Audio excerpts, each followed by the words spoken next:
Hello, my dears. Welcome back. Today we are finally doing the thing. We're going to be talking about the Haindl Darrow, my sweet, sweet dear that I feel like I have created such a thing around on my channel without even trying to, just out of pure love for it. But before we get into that, this is going to be a little bit of a longer introduction because I have things that I want to share. And I think Heindel video is the perfect place to start. So, yeah, just just listen if you would. One of the first things I want to say is thank you. Thank you to those who are just here. If you're here right now, if you're listening, if you heard it was going to be a long intro and you're still listening, thank you specifically. And thank you to those who go ahead and comment. I've been realizing lately, just since the last couple of videos, since coming back, and just, yeah, I don't know, I've been realizing the space cultivated here. Like, that this is my channel and this is the space that I've cultivated, and these are the people that have come here. And just realizing the people that you guys are. So the comments lately and just processing the response overall since coming back, I just feel like I've gotten perspective on how amazing you guys are. And so I just wanted to say thank you for choosing to spend your time, your precious this precious thing with me here, and also just for putting out so much beautiful energy when you show up here and when you comment. I really, really, really appreciate it. Also, I want to thank those of you who watch and also support with dollars, like believing in what I make here.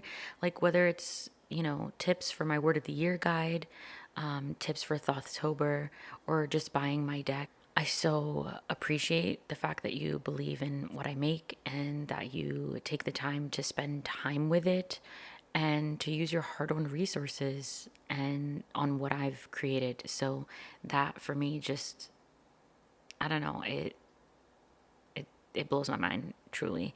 And it's like Christmas every time. I remember someone with a small business saying that it's like, when you buy from like a big company, it's just like another number, right? But like when you buy from a small business or a creator, it's like Christmas every single time they get a notification like someone has, purchased your whatever, and you're like, oh my gosh, yay. It's like the best feeling in the world. So yeah, I just wanted to say thanks. And that being said, I don't know if it's like a weird transition to make, but my goal is to make a living on my creations. Like that's always been something that I've wanted, but it's really a hard thing to do. And I think my biggest thing is that I definitely doubt myself a lot, and I'm working on that. So I'm working on not only like finishing the projects that I care about, and putting them out, but also talking about them so more people know that they exist. That's definitely a big problem for me. I'll make something and never speak about it and then be like, oh, nobody knows about my art. I'm working on it. I'm working on it. So I have a website, so if I would love it if you would take a look at my artwork. You don't have to buy anything, but I just want to share the work and the stories that I tell through them. So yeah, I would love it if you would go to my website, which is linked down below, and just take a look around. If you have anything you want to share, like feedback or anything, like I'd love to hear it. But just knowing that there's going to be eyes on it and people know that it's there is what I'm going for. So practicing that for myself. I also have readings there if you're interested. I really put a lot of time and thought into the kind of readings that I wanted to offer because I feel like I'm the kind of person that really like wants to put so much of myself into what I make, and so that is reflected on the readings that I offer. So yeah, that's all I'm gonna say. That is the long intro. Thank you so much. If you're still here, thank you, thank you, thank you. I love you so much. I love you dearly. You already know that. But yeah, that's all I'm gonna say about that. So let's talk about the Heindl now. Let's talk about the Heindl.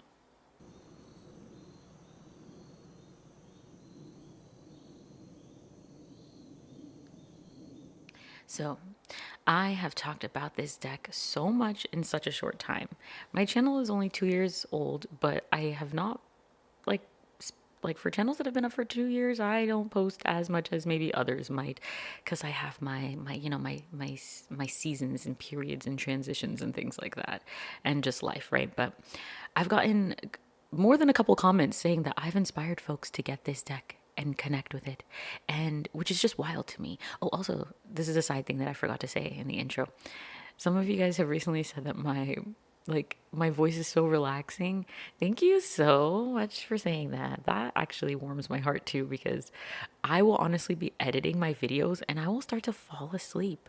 Like I don't know if I'm just so bored because I know my own voice, but like you guys saying that makes me realize, okay, it's not just me. Maybe my voice is kind of a little bit relaxing. And yeah, I don't know, but thanks. Anyway, it's just going back to the Heindl. It's wild to me, and I never imagined that like I would be a catalyst for this deck. That like I would have like branded myself with it in a way. Like it's part of I don't know if I have a brand, but this is somehow part of it.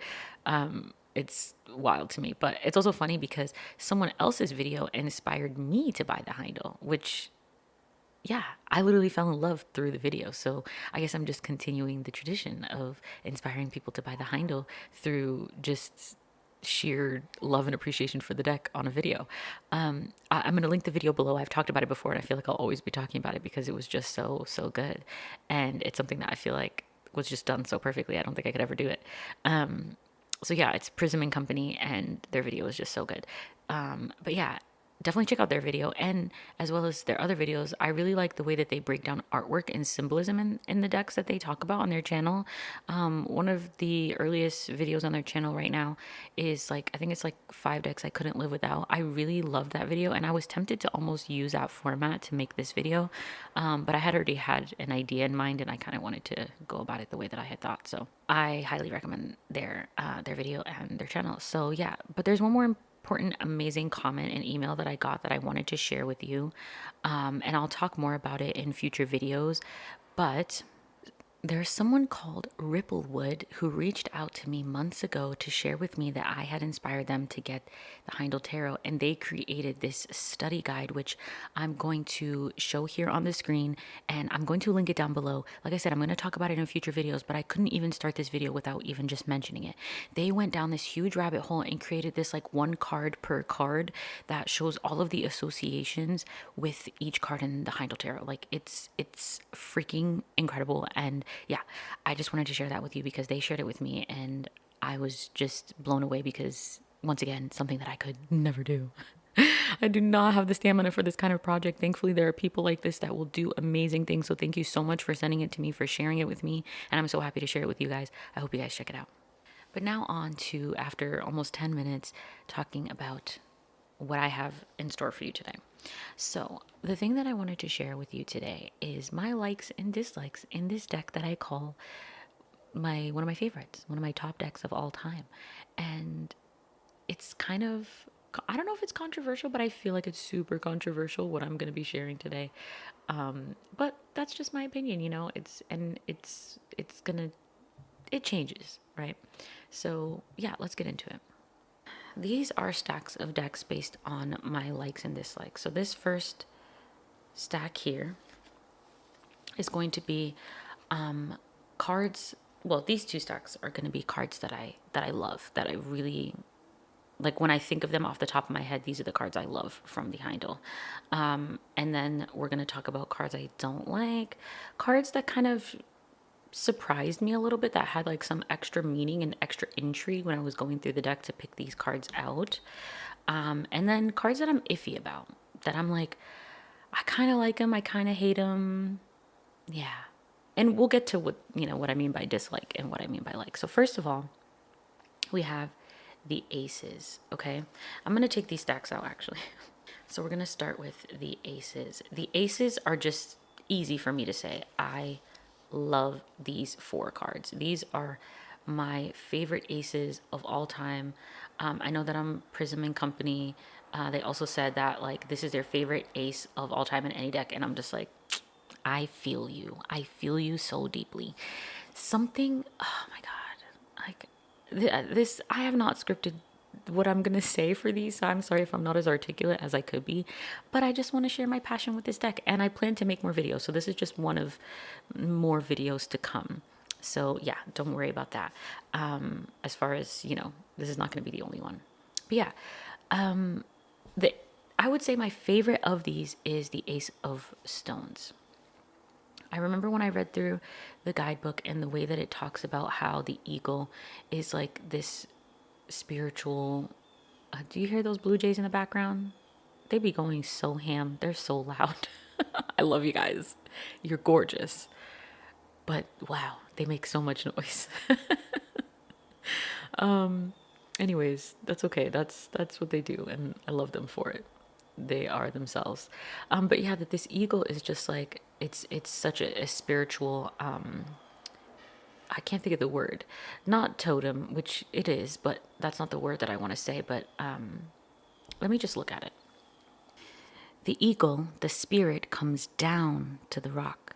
We have seen how the Haindl tarot reverses the concept that we must leave the earth behind and ascend to the sky. Among many Native Americans, particularly Plains people such as the Lakota, the vision quest includes the idea of personal ascent. According to Black Elk, men go up to a mountain, women go to a hilltop. And the eagle represents God because it dwells in the air, and it represents light because it flies up into the sun. But a person who receives the vision does not seek to leave the world. Instead, they return to the daily life of the tribe. The vision makes the man or woman a whole person, able to experience the world more completely. The vision, therefore, descends to the person. We can call the Ace of Stones the gift of the earth, but it is also the gift of vision. So I could go on and I could read you the whole thing, but I just love the way it talks about just this whole element of like the earth and the sky. Like, and I love that about each of these cards. That's what I love about them. Like when we look at this flames card, there's an abundance of water here. Like we have this shell that's iridescent that has water in it, but this fire is just. Is it an ever onward video if the battery doesn't die halfway through or partway through? No, it's not.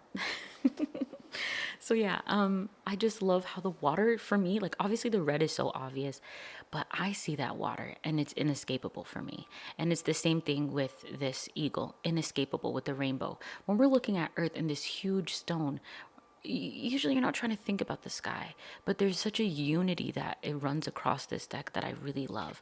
And here we have the swords, right? It's an air card, right? Usually, if you most people do, as far as I understand, follow that elemental association, right? But here we have the water and the earth. Like, what's that about? But for me, this card also reminds me of Jeb. Like, I get this, or is it Geb? I don't know, actually. I'd be so in a bubble sometimes. I don't be knowing how things are pronounced. But this like earth that meets the sky. I love that. And this water, like there's just something about this that just like they said on Prism and Company, like it just screams clarity to me. It screams like a rush of knowledge, like something new, something fresh has come. And there's opportunity for growth here. But it can also be emotional. Like I always say, like new information, like in the Three of Swords, breaks the heart. It creates an evolution, and I feel like I see that here, but in a very like potent, well-rounded way. And then you have this Cup card, which is like very airy. Like I know that some do, and I believe it's Picard. Yeah, I'm not gonna pronounce it in a more French accent, but yes, the Picard has the flips these. I know a lot of people will take the fire and air switch here, but there's a switch here where it's water for the swords and air for the cups, which makes sense to some degree, I think, for the cups, but I think the swords one doesn't always make sense to me. But I like that this is here. It gives me something new to think about. There's an emptiness, but this doesn't feel empty at all. This feels abundant. This feels exciting. This feels fresh. This feels, but also you have this tiny little drop that looks like there's a drop of blood in there. Like, what the hell is that about? You know, I think these aces are fucking incredible. And they're the aces that just, they're not simple. A lot of aces for me fall flat because there's just not a lot of complexity in the image. And for me, I see a lot in the images as opposed to just the meaning of the card, right? I try to look at what I see in the image and read from that in addition, right? I mean, I know a lot of us do, right? Like that's kind of the thing. But I like to see cards that all of them have a thread of complexity and nuance, not just the ones that we're accustomed to. Okay, now let's get into the cards that I really, really like. So we're going to talk about this 2 and 3 of wands. Clearly there's more wands to be seen. But what I love about this 2 and 3 is the way that it feels like there's a sense of traveling and progress being made between these two cards. Like with the 3, you have this like pathway and this portal here. And just the way that the colors and all of like the structures show up in this deck is really interesting to me, because it will look like you're going somewhere or you're just getting this like very interesting view. With the 2, you have this like this kind of path here, like there's like something here that you're going around. Like it feels like there's multiple portals here, but there's like decisions that need to be made, which I always tend to look at the 2s like with this sort of like veer towards decision making, and 3s as a sort of progress. So it's really nice to see that this is a very like a lot clearer of a direction, and I feel like you get a more confusing maybe landscape here, and there's something that you have to assert there. I really I like that. And a note on I Ching, I have been playing with the I Ching very naturally, very slowly, for quite a while now. I haven't done a reading in a few months now, or a casting in a few months now. That being said, I have not memorized the hexagrams yet, so I don't always read with these directly, but I do sometimes when I feel it's relevant, I will look it up, and for that I often will use Benebell's new book. Now I can't remember the title, but I will share it down below or on the screen. Next up, we have this 4 and 6. Very different, and I like them for different reasons. What I love about the 4, and this kind of image shows up a lot in the deck, are these bubbles. I haven't necessarily maybe decided fully what I think about these bubbles. I hope you can hear the birds in the background. I love to hear them, and so yeah, I hope you can hear them too.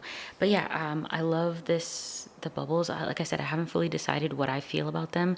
Usually I feel, I've mentioned this in a video, I have no idea which one it was, but I talked about how I had this like idea and vision, or I don't know if it was related to a dream for sure, about like bubbles of memories kind of coming together and touching. Oh yes, it was Thothtober 2023, I believe, and I talked about I think it was the adjustment card. Yes, it was the adjustment card. Yeah, anyway, so there's something about I hope you can hear the crows now too. Hi babies. Only I would refer to crows as babies. But anyways, yeah, so I tend to think of them as like memory, some kind of like, they feel like something of the 6 of swords. I mean, 6 of cups, which I can show you here. Where are you, baby? There you are. Like there's something about memory and nostalgia, but not nostalgia. That's not the right word. Maybe something childlike, some serendipitous always comes to mind, but that's not exactly what I'm looking for. There's something magical about it. But of course, it reminds me of the Thoth and the circle with the completion with the, the wands. Like there's something about that, but I just always like that. And it seems like there's kind of like an eye here. It's not an eye, but it feels like an eye. And like, I don't know what's going on with this structure, but it's like there's kind of this darkness coming in from here and from here. I have no freaking idea what's going on. But yeah, there's just like, I feel like you can kind of get lost in the bubble, but then when you come out, you realize that like what was outside was not necessarily what you thought, because you got sucked into that. So there's something there. I don't know. With the 6 of wands, I will just say the thing I love about it are the leaves and the veins of the leaves and the fractals and everything. There's something very like, I love the nature aspect of it, the branches. I love how all the swords are facing up. It does give that feeling of victory, but it also feels like longevity. Like even though it's the 6, like it's giving maple, and I have a sort of sense of longevity and movement through the seasons that I kind of feel about maple. I don't know if that's exactly what's here, but that's what it's giving me often. Like that's what it reminds me of, and so that's where my brain goes when I see that. I do know that this is the hexagram. I don't know the number, but it's splitting apart, I believe. Yeah, I don't know. I forget always what that hexagram means, but those two words splitting apart always conjure something in relation to the reading, and that always I find very interesting. I like how warm this card is. And this too is very special because there's nothing quite like this in the deck. And I feel this similarly about the 4 as well. That like color on the stones and this pattern behind the stones is very interesting to me. Both of these cards, I will say the 4, I love the power of the earth. This is what made me sort of fall in love with the 4 of stones. And it definitely gives me a different idea of it here and in the Thoth than I ever get out of the Waitsmith or out of the Waitsmith. I don't get what I get here, and I like what I get here a little bit more. I like that it feels more nuanced and more open-ended. I love these roots here and how big this tree is. It actually, oh no, it's not here, but it connects. I'll show it later, but it connects to the 9 of wands. It's an extension of that image. According to the guidebook, you can kind of see it. It's very interesting, these lines that kind of come through. I forget the meaning behind that, but I just love that. And yeah, to come back to the 2, I like how it shows a sense of like balance in this background, but it's also like, there's like a black hole here. So it definitely takes you on a journey, and I like how this one's light and this one's darker. But this striation is definitely unique within the deck, and I definitely get that sense of like balance is not like this constant state. It's something that is actively worked on, and it's sort of like, it's a balancing act. And so you're kind of constantly feeling back and forth to maintain that equilibrium. I feel like I could see this like black hole being seen as a negative thing, but also I can see it as a sort of positive thing too, to being like void related. I don't know. I'm getting that vibe right now. I usually don't read into this dark space. I will say that. But it is something that can definitely be read into. And also, what is this like reddish business over here? I have no freaking clue. Next we have the, it is, oh shoot, it's not the 9 of Wands, it's this one. I'm dead. Here it is. Yeah, there you go. Look at that. Isn't that so cool? I love that. And that's why this one comes up, honestly. It comes up because of that. I just find it really interesting to connect these. What would you read into that? The power of the earth and material gain. It's like when you do this, you kind of get this. Like when you really, like I can almost see this, like this to me, like these, the primary colors and this empty one, it feels like a sort of, it feels like a spell or a ritual. It feels like some kind of magic. And when you call it the power of the earth, that makes a lot of sense to me. So yeah, I really like that connection there. I don't know why I started turning them upside down. And the 6 of Cups, we already talked about a little bit with this bubble here. I love that bubble. I feel like in another card, I believe it's the 8 of Stones, the bubble like replaces a stone, but here it doesn't, which is really interesting to me. This bubble shows up across the deck, which we'll see in a couple of other cards as well. But what I love about it is also this little star here. It reminds me of the little drop of water with the blood in it in the Ace, and the teardrop in the 3 of Swords.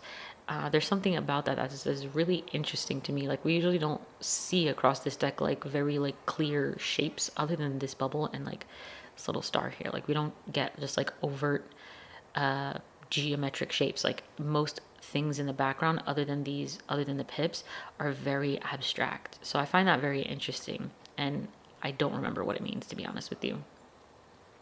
I don't go to the guidebook every single time I read with this deck. And so I tend to like forget over time some of the things in the guidebook unless there was like a specific reading that really made it stick out to me.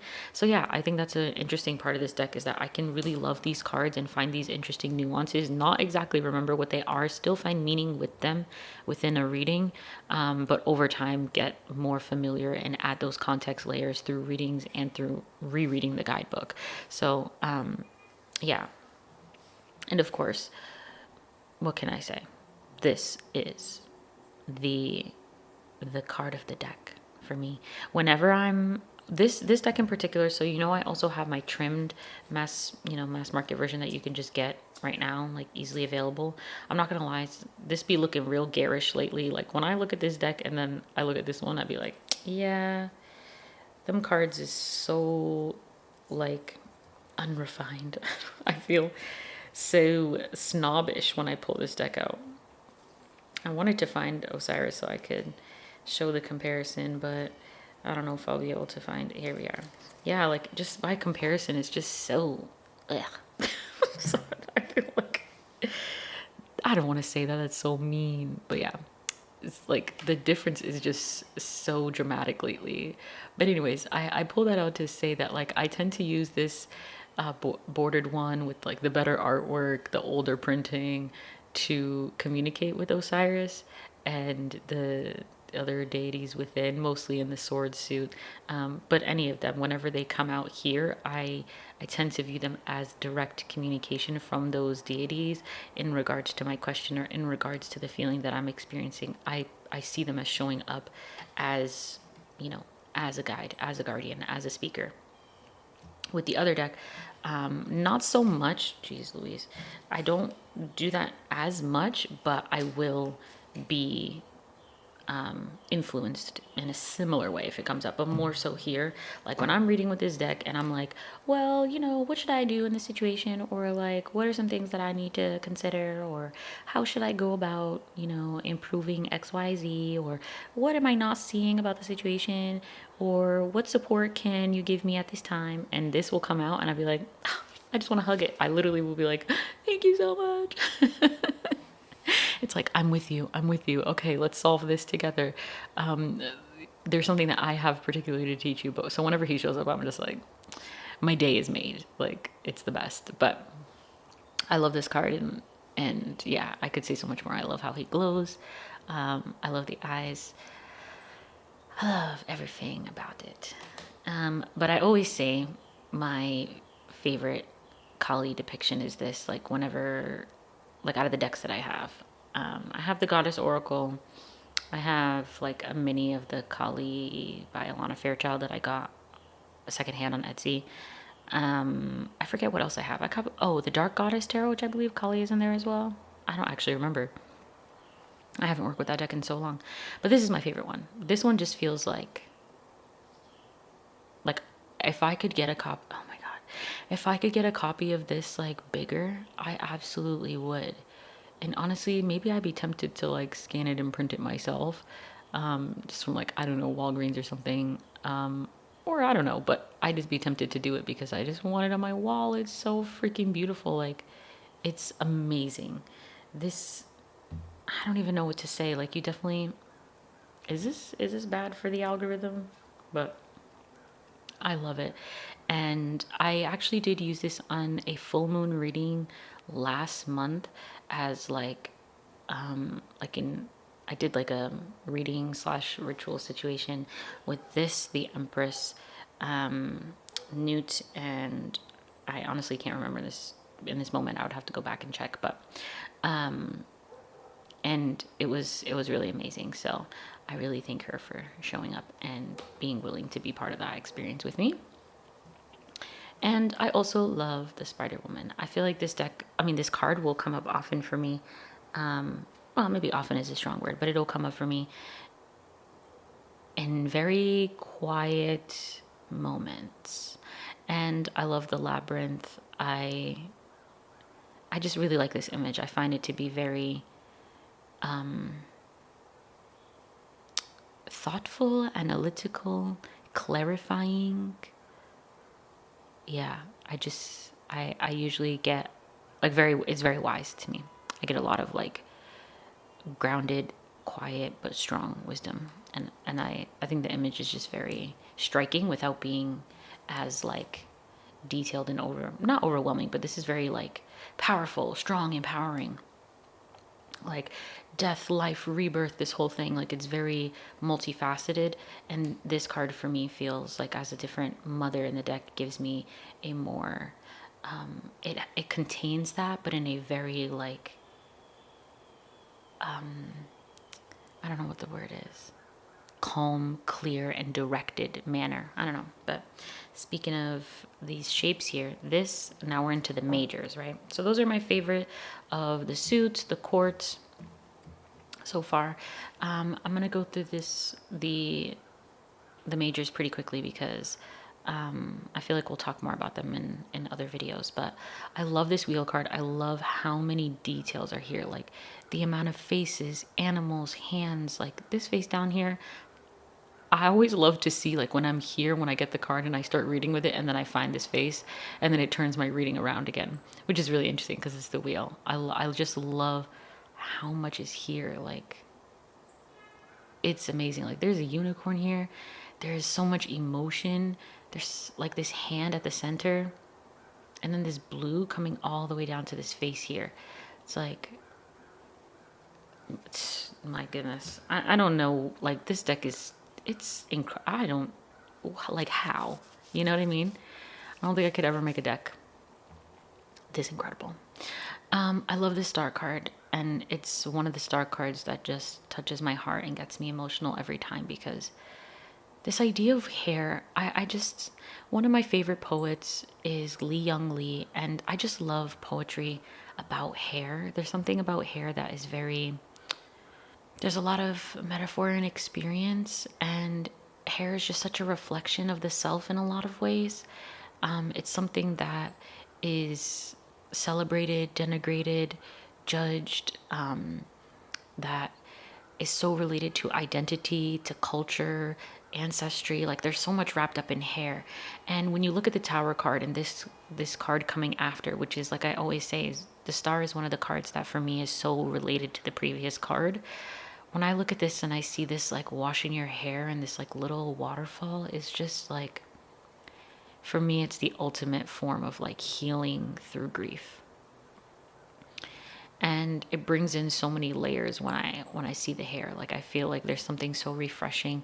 Like when you take a shower and you wash your hair, and you know, there's something like extra refreshing, extra rejuvenating. And to be doing it outside, to be doing it under starlight, I don't know. It's amazing. Speaking of the tower, I love this tower because it represents modernity. It's a scathing review of humanity. I freaking love it. And I don't really want to say too much about it right now, but I know there's also like this idea of like the sky and the sunset that's going on in the background. I believe it's a sunset and not a sunrise. Could be one or the other, I forget. But I love this card because I love to see what this deck is about, which is talking about humanity and our pitfalls and our mistakes and our opportunities for redemption. I like this card for that. Speaking of, we have the Aeon. This card is really complex, and I'm not going to lie to you. When it comes up, I don't know what the fuck to look at. Obviously, you have this baby. This is like, it's in the center, so it's clearly a focal point. But there's so much else going on that when I get this card, I'll be like, huh? What are we talking about here? Or what do I do with this information? Like you have this little river, you have this river of blood, you have it's raining, you have it's raining blood, you have this eye, you have this whatever the frick this is. Like, what? Oops.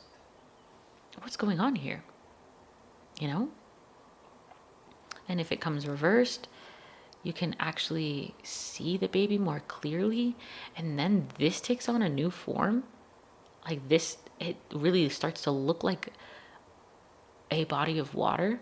And that looks like the land. And then what's going on with the sky? Like it's really trippy. And that makes it super cool to me.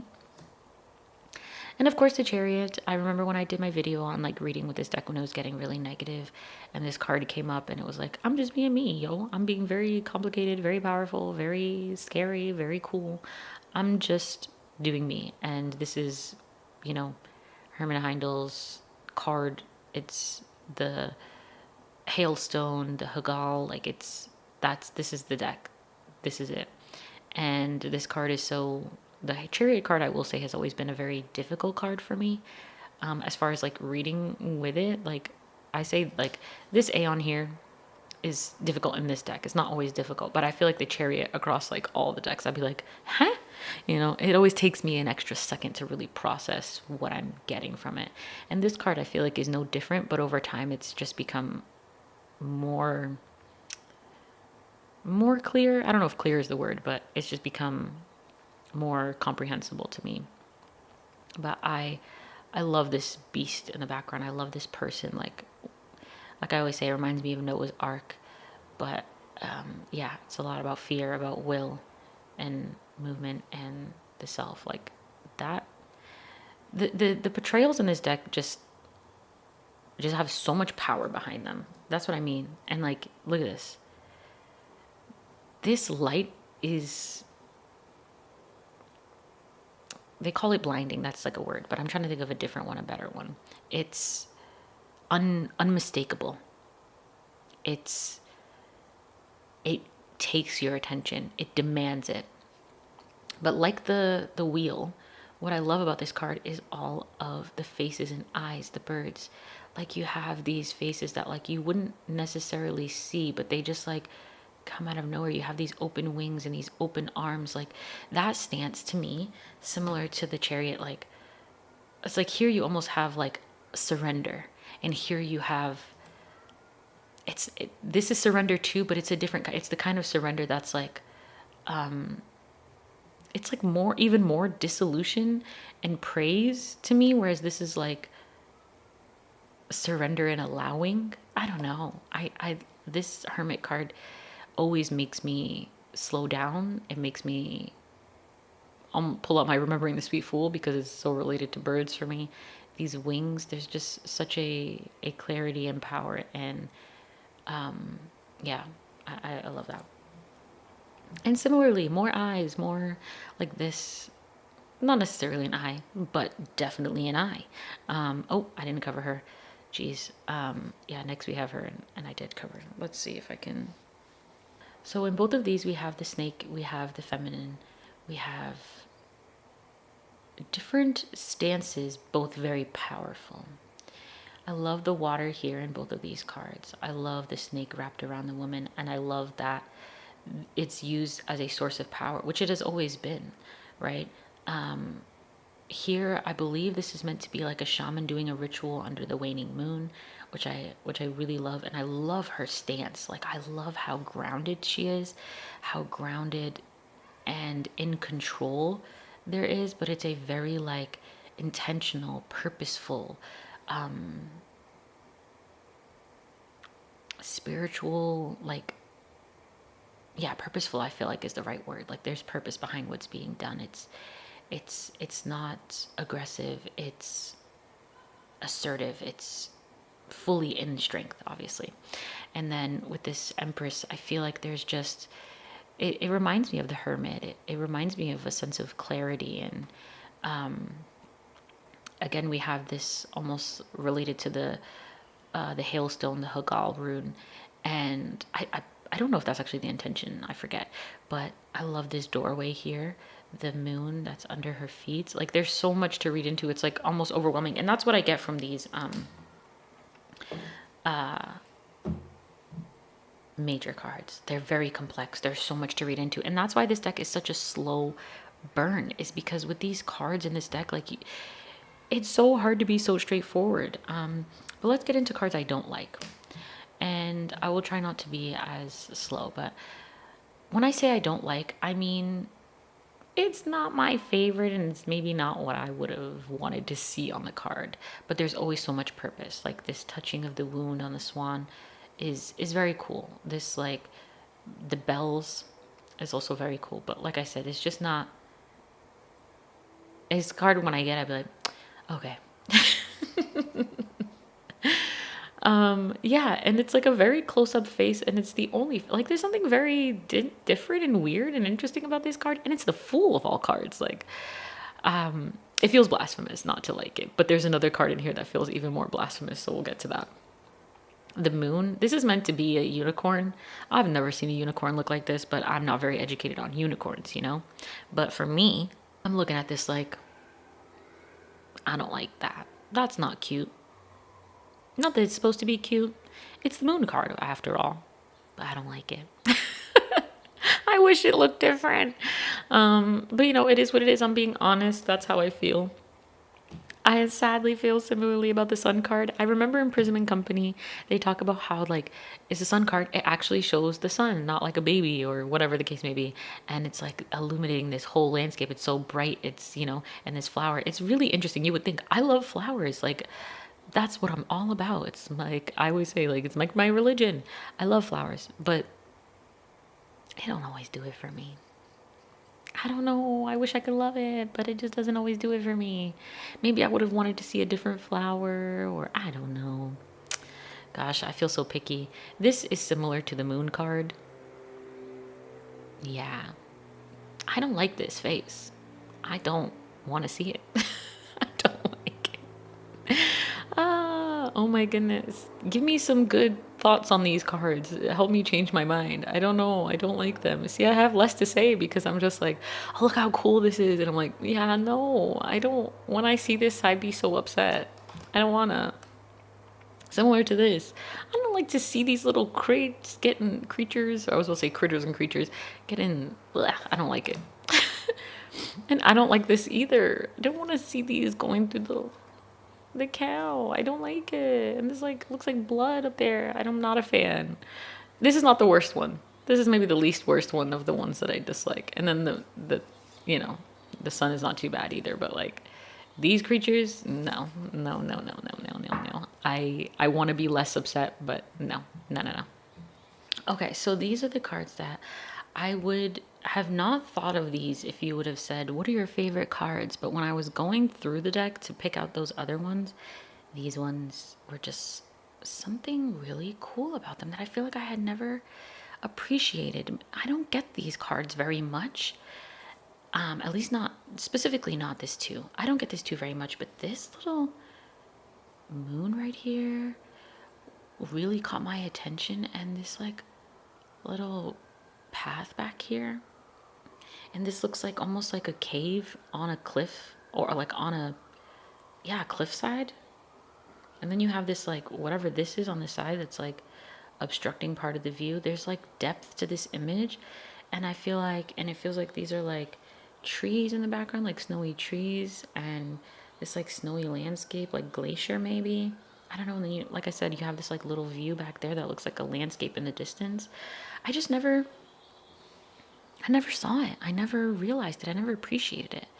And so that feels really cool. Like, especially that little moon back there. It's like almost like, I don't even know, actually. I was about to say like a blood moon. I have no clue what I was thinking, but. And this morning card, I would have said it's a nice one, but I wouldn't have said it was my favorite. But the more I looked at it, the more the simplicity of this card and this single teardrop and the separation between these two and this one, I feel like there's just a lot of, it's like the Spider-Woman card. It has a lot of quiet depth there, whereas other cards just have so much more going on. This one feels very simple, very clear, but can be plumbed in a way that takes a sort of meditative stillness. And here are the four. There's that bubble, which I've always liked, but then I never really sat with this feather here. This is another card I don't get very much, and I felt like I missed. I'm so annoyed. I call that other thing splitting apart. That's not splitting apart. The other one that I got, that's hexagram 2. That's the earth hexagram. Anyways, I love this, you know, the tree. It feels like this is like a little portal or something, but it's not a very clear one. And then you have, you know, the background and whatever, but this little feather and this leaf holding the bubble, it's almost like a pearl. Very interesting, right? Like that, those are two very interesting things. And this one kind of touches these two swords that are up, and this one has these swords coming down, and it bisects both of them, whereas this one does not. So I find it really interesting. Both are very gentle imagery, in my opinion. And this is a seemingly very gentle card. But I found that really interesting, that I had not really thought of this card as much as it's maybe very up my alley and similar to the other cards that I really enjoy. And lastly, this one literally came today as I was, separating all these cards. And I came across this one, and it felt like these days where I've been at the water a few times in the last couple of weeks, and you get in this fall time, you get like leaves falling into the water with like trees over, like a little bit over the water's edge, and you have like the leaves falling in. And it's been really interesting to see that. Like here you have these fall leaves, and it's almost like looking down on the water and the reflection of the trees above. At least that's what I got out of it. And the reason why it also was relevant to recently as well is because I feel like I've had this feeling of the Four of Cups, of this keyword mixed happiness. And it was specifically in those moments that I was feeling that. And yeah, I don't know, something about that really struck me, and I hadn't really thought of this card. It's very different than the other cards as well. Like something about it, it's a lot more flat to me. A lot less maybe layers to look at. Unless you look in this corner, then you're like, whoa. There's always somewhere on the card that's like, oh shoot, there's depth. Oh shoot, there's another layer that I didn't even see, And so I find that really cool. Like, what is this? And then it gets kind of like blurry down here. Who knows? Very cool. And lastly, we have cards that I have a love-hate relationship with. I'm very indifferent. No, ambivalent maybe is the word. Are these? So we have the uselessness. I don't like to see all those faces. I love the eyes, right? But then sometimes I see this and I'm just like, it looks like a bunch of angry old men. I'm like, ugh, I don't want to deal with that. But it has eyes, it has faces. There's a lot of different faces, different emotions if you look closely. And so there's always a complexity to the Seven of Swords, of emotion for sure. So it definitely represents something there, but I didn't really like it at first. And this one, I'm always like, I don't know whether to be creeped out or totally feeling like this is like fucking cool. You know what I mean? Like, this bird, what the hell is that? Like, that feels like a nightmare. But also like the nightmare you need to see, and that's what the 9 is usually like, you get that haunting. And so it does, maybe I do love this card, I don't know, but sometimes when I look at it, I'm just like, could you not be as creepy and weird as you are? I don't know. But I love how all the swords are coming inward, and some of them are, they're crossing on this side, they're in the back, this one comes behind the face. It's very cool, very cool. But yeah, what the hell is that? Anyway, now this is the ultimate blasphemy for me. I really like this foreground here. I love all of this, but honestly, I can never look past the fact that this is Herman Haindl's wife, Erica. And for me, all other meanings are sort of lost within this card when I see her face. And it's not that I don't like it, but I don't like it. I don't love that about it. Sometimes I just want to see more. And I'm like, I don't even remember that it's Bridget. Like, it's completely lost on me, everything else, because this is him painting his wife. And so, yeah, I just find that really interesting, but it does feel blasphemous not to put it in like the love deck, the love stack. I always want to read more. I always want to see more, but I can never see more. I just can't. Maybe one day that'll change, but for me, it's just her face and nothing else. Which I think that's pretty cool though. Pretty cool. Speaking of faces, this is one where I'm just like, I love to see this card. It's very confronting. It's very cool. But then I'm just like, I don't want to deal with this energy. I don't want to deal with this energy today. Please, you can go away. Bye-bye. But it's a super cool card, I will say. It's pretty cool. Like, it's very, talk about confronting. Like, Oh my gosh, the melting hands, the almost terror and conviction in his eyes. I love it. And then you have the justice card, which, you have these peacocks, you have the scale. It's very simple in a way. And sometimes I don't know what to do with it. It's definitely giving adjustments. Like I see the adjustment card here. But yeah, I don't know. I think I want to see more. Like you have other cards like the wheel that's like faces, hands, animals, all these things. And it's not to say that there's not much you can read here, but I always wish for more. And I always forget what this is. I don't get this card much either. Maybe that's the other thing. If I don't get the card a lot, I'm not going to feel as attached or loving the imagery, or even connected with the meaning for this deck specifically. Here we do have more sparkles and little stars, but I think the thing that always gets me about this card, I know in Prism and Company they talked about like loving this card and how cool it is to get this bird, but for me, as much as I love birds, flowers and birds, and yet here I am talking crap about these bird cards and the card with the flower on it, with the sun, with a prominent flower on it. Here I am talking crap. But yeah, sometimes I'm like, okay, a bird. That's shameful. I hate to say it. It's beautiful. I mean, I love it. I love all the cards in this deck. I love this deck. But, I don't know. And then lastly, of the cards I feel iffy about or I go back and forth on is the Priestess. This bubble. This is the bubble of all bubbles in the deck. It is the bubble card. It is the one. I mean, she's obscured by this bubble. There's nothing there. Her, like, the face is so cool. Like, her hands are up. It's almost like, I don't even know what it's almost like, but it's really cool. You have like, it's very Aeon. I see the Aeon here. You have the camel, but like the camel's kind of interesting, I don't know how to feel about this card when I get it. What's going on? Like, it's cool. It's super cool. Like, there's no priestess like this, but yeah, I don't know. It's almost like there's like a crack right there. I never really noticed that. But yeah, there's something about it. I don't know.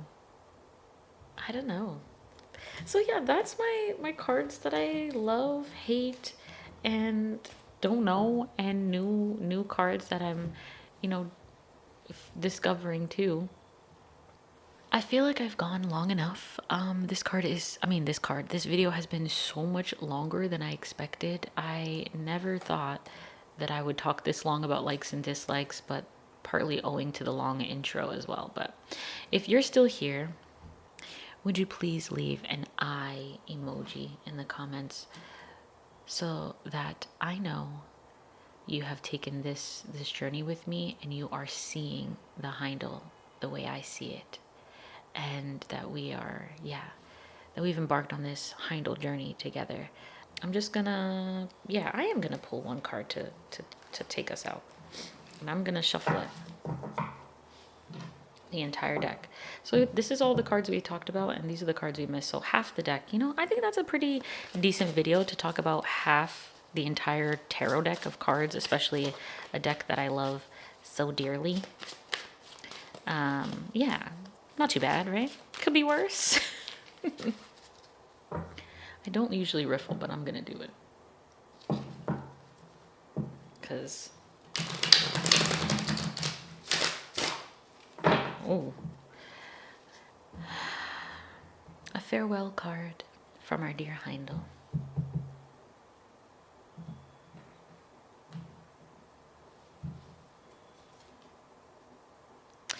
Radha... I think she's upset with me.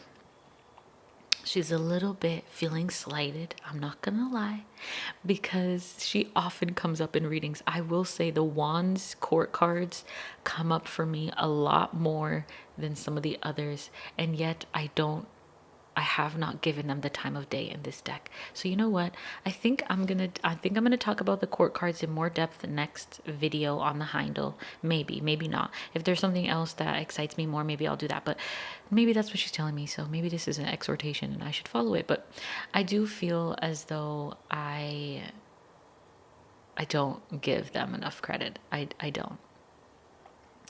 And it seems like they're always trying to speak to me. They're always trying to tell me something. But yeah, I do think also not just that, but I do also feel a sense of pride and excitement about the beauty of this deck. And I feel like I am giving honor to the deck as a whole. And I am sharing a passion and inspiration of this deck. I mean, I'm inspiring people to buy this deck. I inspire you now. Buy this deck. You don't ever hear me say that. Buy this deck. Buy it. If you want to. But yeah, there is a wealth of love, care, inspiration, beauty, just depth, wisdom, metaphor, juxtaposition. There's just endless, endless joy to get. And I think Radha can see that and wants me to tell you that you should invest in it, that you should find joy in it, and that I should find joy in her. But yeah, this is where I'll leave you today. Thank you so much for being here. Remember to let me know what you think of the Haindl. Let me know what else you might want me to talk about. I know I've gotten more comments and stuff like that, and I plan to continue to talk about the Haindl, and I want you to continue to talk about the Haindl and tell me about it. Yeah, so thank you so much for being here. Like this video if you've liked this video, and subscribe if you want to see more of the Haindl and more long videos like this too. And until the next one, I love you dearly. See ya.